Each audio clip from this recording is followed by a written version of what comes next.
where convention failed. प्रधानमंत्री नरेंद्र मोदी आज corona के खिलाफ फ्रंटलाइन वर्कर्स के लिए एक स्पेशल क्रैश कोर्स लॉन्च करेंगे। पीएमओ के मुताबिक 26 राज्यों में 111 प्रशिक्षण केंद्रों में इस कार्यक्रम की शुरुआत होगी। पीएम मोदी वीडियो कॉन्फ्रेंस के जरिए कार्यक्रम को संबोधित करेंगे। इस मौके पर केंद्रीय कौशल विकास एवं उद्यमिता मंत्री महेंद्र नाथ पांडे भी मौजूद रहेंगे। पीएम मोदी ने ट्वीट कर लिखा है कि 18 जून को सुबह 11 बजे कोविड-19 फ्रंटलाइन वर्कर्स के लिए customised crash course programme launch किया जाएगा। इस प्रोग्राम के जरिए 1 लाख से अधिक को कोविड-19 योद्धाओं को कौशल प्रशिक्षण मिलेगा। पीएमओ के मुताबिक कार्यक्रम का उद्देश्य देश भर में 1 लाख से अधिक कोविड योद्धाओं को कौशल से लैस करना और उन्हें कुछ नया सिखाना है। इन लोगों को home care support, basic care support, advance care support, emergency care support, sample collection support और मेडिकल इक्विपमेंट सपोर्ट जैसे कार्यों का प्रशिक्षण दिया जाएगा। कार्यक्रम पर 276 करोड़ रुपए खर्च होंगे।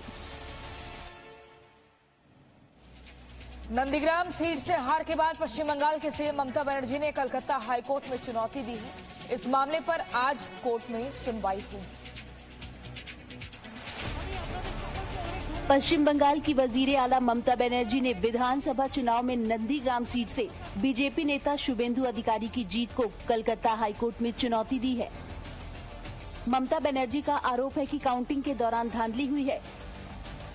कलकत्ता हाईकोर्ट के सिंगल बेंच में आज इस मामले की सुनवाई होगी। मामले की सुनवाई जस्टिस कौशिक चंद्र की बेंच करेगी। नियम के मुताबिक चुनाव के नतीजे आने के 1.5 माह के अंदर मामला दायर करने का प्रोविजन है। नंदीग्राम में मिली हार के बाद ही ममता ने कहा था कि वो इसके खिलाफ कोर्ट जाएंगी। नंदीग्राम सीट से ममता बीजेपी के उम्मीदवार शुभेंदु अधिकारी से 1900 वोटों से हार गई थी। ममता बनर्जी लगातार नंदीग्राम के चुनावी नतीजों को लेकर आरोप लगाती रही हैं। बंगाल चुनाव के दौरान नंदीग्राम सबसे हॉट सीट रही, जहां ममता बनर्जी को कभी अपने ही करीबी रहे शुभेंदु अधिकारी से हार का सामना करना पड़ा था। यूपी के गाजियाबाद में बुजुर्ग की पिटाई मामले में पुलिस ने ट्विटर इंडिया के एमडी समेत 7 लोगों को नोटिस भेजा है और 1 हफ्ते में जवाब मांगा है। गाजियाबाद में बुजुर्ग से मारपीट में ट्विटर इंडिया पर शिकंजा कस गया है। पुलिस ने ट्विटर इंडिया के मैनेजिंग डायरेक्टर मनीष माहेश्वरी को नोटिस भेजा है। साथ ही पुलिस ने 7 वेरीफाइड ब्लू टिक वाले लोगों को भी नोटिस भेजा है। इस मामले में पुलिस ट्विटर के जिम्मेदार अधिकारियों से पूछताछ करना चाहती है। पुलिस जानना चाहती है कि समय पर सूचना देने के बावजूद वीडियो को वायरल होने से माइक्रो ब्लॉगिंग साइट ने क्यों नहीं रोका। पुलिस ने ये नोटिस मेल के जरिए भेजा है। पुलिस सूत्रों के मुताबिक कुछ लोगों को मेल के जरिए तो कुछ को उनके एड्रेस पर नोटिस भेजा गया है। ये नोटिस 160 सीआरपीसी के तहत भेजा गया है। नोटिस में कहा गया है कि ट्विटर के मैनेजिंग डायरेक्टर 1 हफ्ते के अंदर लोनी पुलिस स्टेशन में बयान दर्ज करवाएं। ट्विटर पर आरोप है कि पुलिस की ओर से स्पष्टीकरण जारी करने के बावजूद आरोपियों ने अपने ट्वीट्स डिलीट नहीं किए, जिसके कारण तनाव बढ़ा। इसके अलावा ट्विटर इंडिया और Twitter communication India private limited की ओर से उन ट्वीट को हटाने के लिए कोई कदम नहीं उठाए गए। अयोध्या में मंदिर की जमीन के कथित घोटाला मामले में अब राजनीति शुरू हो गई है। एनसीपी ने मांग की है कि गैर राजनीतिक समिति बनाकर कोष के खर्च की निगरानी हो। अयोध्या में राम मंदिर निर्माण के लिए ली गई जमीन में घपलेबाजी के आरोप पर राजनीति भी खूब हो रही है। एनसीपी ने मांग की है कि श्रद्धालुओं की एक गैर राजनीतिक समिति बनाकर अयोध्या में राम मंदिर निर्माण के लिए एकत्र कोष के खर्च पर नजर रखनी चाहिए। महाराष्ट्र में मंत्री जयंत पाटिल के मुताबिक राम भक्तों की एक गैर राजनीतिक समिति को मंदिर निर्माण के लिए कोष के खर्च में पारदर्शिता बनाए रखनी चाहिए। जबकि शिवसेना नेता संजय राउत के मुताबिक राम मंदिर श्रद्धा और आस्था का विषय है। अगर आरोप लगा है तो जवाब देना चाहिए। अगर कोई राम मंदिर न्यास को बदनाम भी कर रहा है इस मामले में, तो इस बारे में भी जो करने वाले लोग हैं उनके ऊपर भी कार्रवाई होनी चाहिए। यह हमने कहा, उसमें गलत क्या है। इस मामले में कांग्रेस ने राम मंदिर न्यास के चंपत राय पर एफआईआर दर्ज करने की मांग की है। कांग्रेस का आरोप है कि राम मंदिर निर्माण के लिए रसीद से लिए गए चंदे में घोटाला हुआ है। दिल्ली एम्स के नेतृत्व में देश के 5 अस्पतालों द्वारा किए जा रहे सीरो सर्वे की अंतरिम रिपोर्ट आ गई है। इस रिपोर्ट में तीसरी लहर में ज्यादा बच्चों के संक्रमण की चपेट में आने की आशंकाओं को खारिज किया गया। कोरोना की दूसरी लहर अब कमजोर पड़ गई है, लेकिन तीसरी लहर में बच्चों के संक्रमण को लेकर चिंता है। इस बीच एम्स के सीरो सर्वे ने तीसरी लहर में ज्यादा बच्चों के संक्रमण की चपेट में आने की आशंकाओं को खारिज कर दिया है। एम्स की रिपोर्ट के मुताबिक 2 साल से 17 साल की उम्र के 55.7% बच्चों में कोरोना वायरस की एंटीबॉडी पाई गई है, जबकि 18 साल से ज्यादा उम्र में 63.5% लोगों में एंटीबॉडी मिली है। सर्वे में 5 राज्यों के कुल 10,000 लोग शामिल हैं। ये सर्वे WHO के साथ मिलकर किया गया, जिसमें 2 से 17 साल के 700 बच्चों को, जबकि 18 से अधिक के 3,809 लोगों को शामिल किया गया। सर्वे 15 मार्च से 15 जून के बीच किया गया। इस सर्वे में एक बात ये भी पता चली है कि सीरो पॉजिटिव पाए गए बच्चों में 76.92% में संक्रमण का कोई लक्षण नहीं था। इस स्टडी के आधार पर एम्स ने तीसरी लहर को बच्चों के लिए अधिक घातक होने की आशंका को खारिज कर दिया है। करीब 2 महीने से बंद दिल्ली एम्स की ओपीडी आज से दोबारा खुल रही है, लेकिन ओपीडी के लिए अभी सिर्फ ऑनलाइन रजिस्ट्रेशन किया जाएगा। दिल्ली में कोरोना संक्रमण के घटते मामलों के बीच आज से एम्स में ओपीडी सेवाएं दोबारा शुरू हो जाएंगी, लेकिन मरीजों को इसके लिए ऑनलाइन पंजीकरण कराना होगा। अभी सीधे अस्पताल में जाकर पंजीकरण की सुविधा नहीं है। साथ ही इलाज के लिए एम्स आने वाले मरीजों को कोविड गाइडलाइन का सख्ती से पालन करना होगा। जानकारी के मुताबिक एम्स में आज से चरणबद्ध तरीके से ओपीडी सेवाएं शुरू की जाएंगी। अभी ऑफलाइन रजिस्ट्रेशन नहीं होगा। डॉक्टर ऑनलाइन रजिस्ट्रेशन कराने वाले मरीजों को ही ओपीडी में देखेंगे। सभी विभागों को निर्देश दिया गया है कि वो ओपीडी के लिए तैयारी शुरू कर दे और रोज आने वाले नए और पुराने मरीजों की संख्या का एक डाटा बनाकर भेजे। एम्स में दूसरी गंभीर बीमारियों के मरीजों को भी आपातकालीन विभाग के जरिए भर्ती करना शुरू कर दिया गया है। कोरोना के बढ़ते मामलों के चलते अप्रैल के दूसरे सप्ताह में एम्स की ओपीडी को पूरी तरह से बंद कर दिया गया था। अब करीब 2 महीने बाद आज से ये सेवाएं फिर शुरू हो रही है। इससे मरीजों को काफी राहत मिलेगी। डॉक्टरों पर हो रहे हमले को लेकर आईएमए के डॉक्टर्स आज देश भर में प्रोटेस्ट करेंगे। इनके समर्थन में एम्स के बाहर सुबह 9 बजे डॉक्टर इकट्ठा होंगे। शाम 5 बजे ट्विटर पर सोशल मीडिया कैंपेन भी किया जाएगा। देश भर में डॉक्टरों पर हो रहे हमलों के खिलाफ आज डॉक्टर प्रोटेस्ट करेंगे।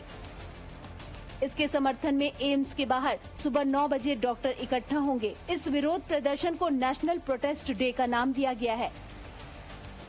इस दौरान डॉक्टर काले कपड़े, बैज, बैंड पहनकर विरोध प्रदर्शन करेंगे। प्रोटेस्ट के दौरान किसी भी मरीज को कोई तकलीफ न हो, ये भी सुनिश्चित किया जाएगा। डॉक्टरों का ये विरोध प्रदर्शन देश भर में होगा।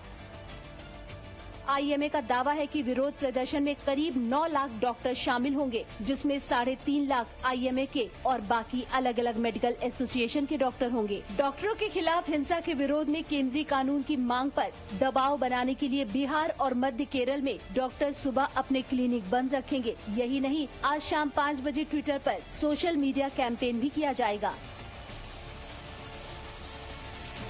कांग्रेस के छात्र संगठन NSUI को राम के नाम पर ऐतराज है। जमशेदपुर में व्हाट्सएप ग्रुप में जय श्री राम लिखने के कारण 7 छात्र नेताओं को ग्रुप से हटा दिया गया। कांग्रेस के छात्र विंग NSUI में इन दिनों राम के नाम पर कोहराम मचा हुआ है। NSUI के जिला अध्यक्ष रोज तिर्की ने व्हाट्सएप ग्रुप में जय श्री राम लिखने के कारण 7 छात्र नेताओं को ग्रुप से हटा दिया। इसके बाद कई छात्रों ने आला कमान को पत्र लिखकर जिला अध्यक्ष रोज तिर्की को पद से हटाने की मांग की। दुर्भाग्य है कि ये सारे कांग्रेसी और तमाम विपक्षी दल के लोग आज वोट बैंक की राजनीति के कारण हिंदुओं के आस्था के प्रतीक मर्यादा पुरुषोत्तम भगवान श्री राम हो या अन्य देवी देवता हो, उनका विरोध करते हैं। NSUI के सदस्य लव कुमार के मुताबिक एक व्हाट्सएप ग्रुप है जिसमें कुछ सदस्यों द्वारा जय श्री राम कहकर एक दूसरे को संबोधित किया गया, जिसके बाद जिला अध्यक्ष रोज तिर्की ने सभी सदस्यों को ये कहते हुए ग्रुप से हटा दिया कि श्री राम का नाम अश्लील भाषा है, जिसके बाद छात्र भड़क गए और रोज तिर्की को तत्काल हटाने की मांग करने लगे। मध्य प्रदेश के कांग्रेस सचिव राकेश सिंह यादव ने ग्वालियर का नाम बदलकर रानी लक्ष्मीबाई नगर करने की मांग की है। MP के कांग्रेस प्रदेश सचिव राकेश सिंह यादव ने ग्वालियर का नाम बदलकर झांसी की रानी लक्ष्मीबाई नगर करने की मांग की है। राकेश सिंह यादव ने इसके लिए मुख्यमंत्री शिवराज सिंह चौहान को पत्र लिखा है। बीजेपी नेता जयभान पवैया से बात भी की है। दरअसल आज यानी 18 जून को रानी लक्ष्मीबाई का बलिदान दिवस है, लिहाजा इस मौके पर ग्वालियर शहर का नाम भी बदलने की मांग की गई है।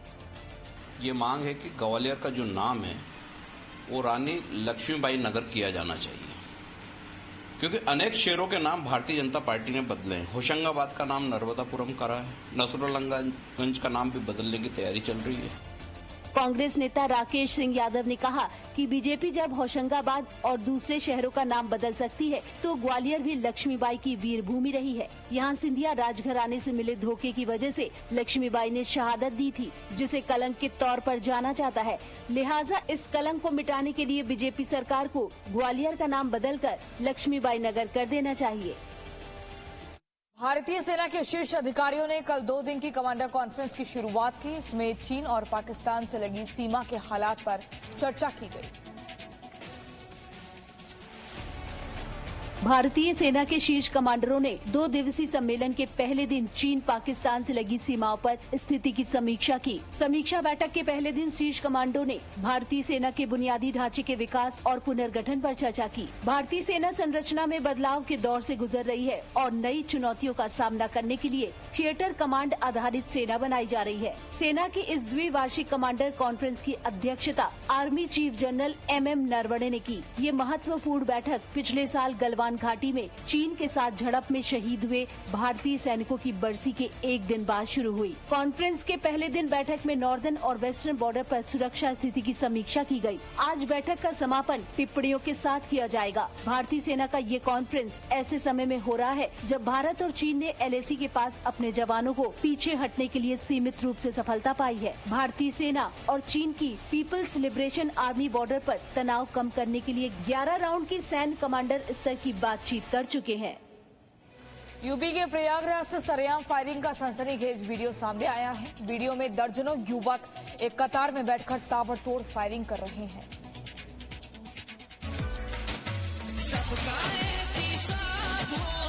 गाने की धुन पर ताबड़तोड़ फायरिंग। ये वायरल वीडियो संगम नगरी प्रयागराज का है। वीडियो में एक लाइन में बैठे दर्जनों युवक ताबड़तोड़ फायरिंग करते नजर आ रहे हैं।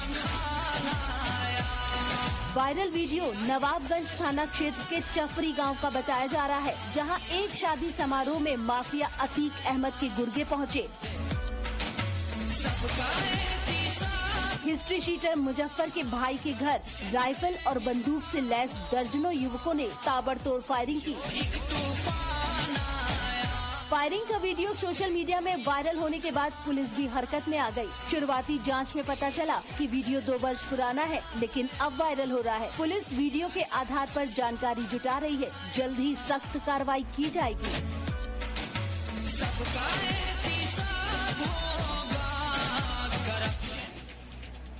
देश भर के कई हिस्सों में मानसून के बादल जमकर बरस रहे हैं। मौसम विभाग ने यूपी, MP और महाराष्ट्र के लिए भारी बारिश का अलर्ट जारी किया।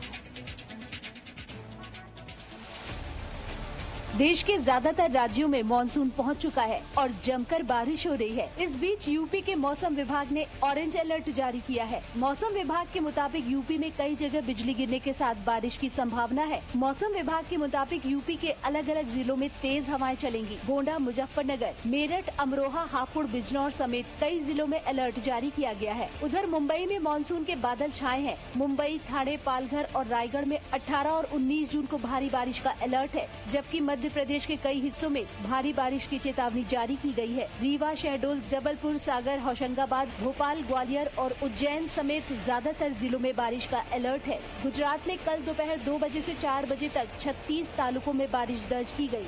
वलसाड में अधिकतम 2.5 इंच से अधिक बारिश दर्ज की गई। वलसाड के पारडी में 2 इंच बारिश दर्ज की गई, जबकि नवसारी के खेरगाम और अहमदाबाद के बावला में 1 इंच बारिश दर्ज की गई। नेपाल में बाढ़ ने तबाही मचा रखी है। बादल फटने की वजह से आई बाढ़ से नदियों ने भयानक रूप ले लिया है। गांव मोहल्ला सब पानी में डूब रहे हैं।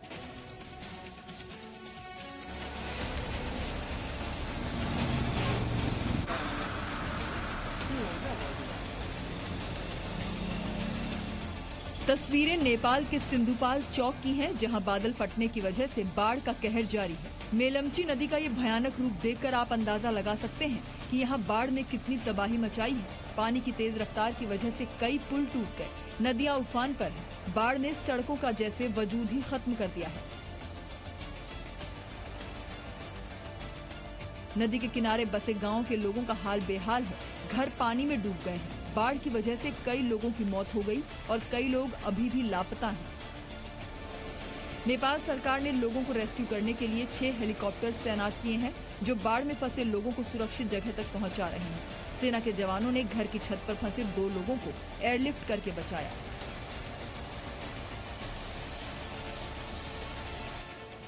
नेपाल ही नहीं, भारत में भी बारिश ने तबाही मचा रखी है। लगातार बारिश और बाढ़ की वजह से उत्तर प्रदेश और बिहार के कई जिलों में भी बाढ़ का खतरा बन गया है।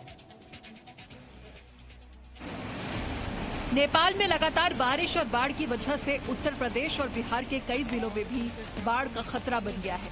ये भारत नेपाल बॉर्डर से सटे इलाकों की तस्वीर है। मोतिहारी समेत नेपाल सीमा से लगने वाले जिलों में बाढ़ का खतरा बढ़ गया है। तस्वीरों से खतरे का अंदाजा लगाया जा सकता है कि पानी का बहाव कितना तेज है।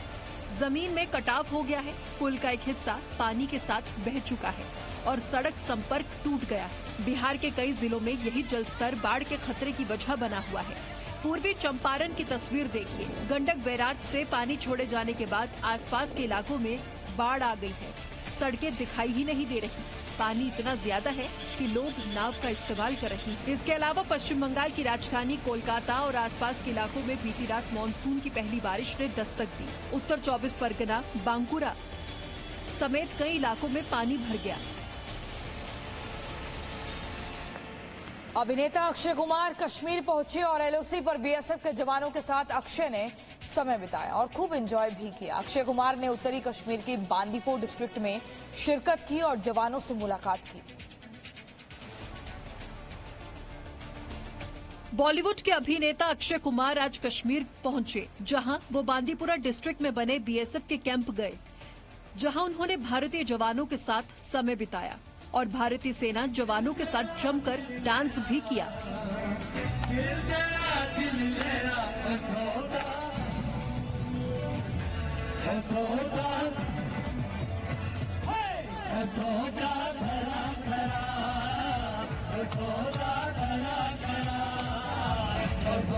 तस्वीरों में आप देख सकते हैं कि अक्षय कुमार के साथ न केवल भारतीय सेना के जवान हैं, बल्कि बांदीपुरा के स्थानीय लोग भी हैं, जो उनके साथ डांस करते नजर आ रहे हैं।